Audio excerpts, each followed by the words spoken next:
வணக்கம். இந்த வீடியோவில் நம்ம டிஎன்எஸ் ஏஜிங் அண்ட் ஸ்கேவெஞ்சிங் என்னன்னு பார்க்கலாம்.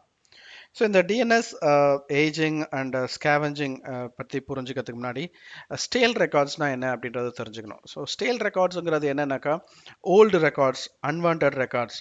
இப்போது டிஎன்எஸ் வந்து நம்ம டைனமிக் அப்டேட் கன்ஃபிகர் பண்ணியிருக்கும் போது ஸோ ரெக்கார்ட்ஸ் எல்லாமே ஆட்டோமேட்டிக்காக கிரியேட் ஆகுது. இப்போ ஒரு கம்ப்யூட்டர் நீங்கள் டொமைனில் ஜாயின் பண்ணிட்டீங்கன்னா அந்த கம்ப்யூட்டர் நேமில் வந்து ஒரு ஹோஸ்ட் ரெக்கார்ட் ஆட்டோமேட்டிக்காக கிரியேட் ஆகிடுது. இப்போ லேட்டராக நான் அந்த கம்ப்யூட்டரை வந்து டொமைன்லேருந்து ரிமூவ் பண்ணிடுறேன், இல்லை அந்த கம்ப்யூட்டரே நெட்ஒர்க்கில் இல்லை அந்த கம்ப்யூட்டரோட ஐபியை நான் மாற்றுறேன். அப்போது இந்த மாதிரிலாம் நம்ம பண்ணும்போது அதுக்கு அக்கார்டிங்காக வந்து டிஎன்எஸில் வந்து ரெக்கார்ட்ஸும் சேஞ்சஸ் நடக்கணும். இப்போ நான் ஒரு கம்ப்யூட்டர் டொமைனில் ஜாயின் பண்ணிட்டேன்னா அந்த கம்ப்யூட்டர் நேமில் ஒரு ரெக்கார்டு கிரியேட் ஆகிடுது.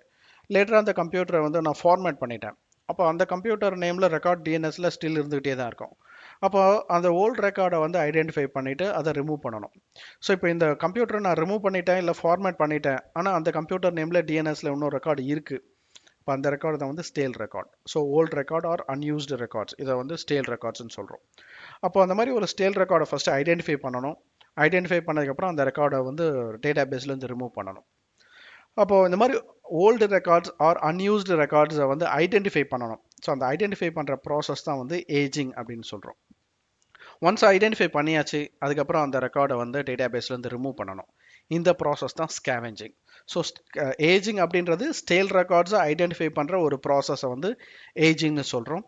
அதே மாதிரி அந்த ஸ்டேல் ரெக்கார்ட்ஸை டேட்டா பேஸ்லேருந்து ரிமூவ் பண்ணுற ப்ராசஸை வந்து நம்ம ஸ்கேவெஞ்சிங்னு சொல்கிறோம்.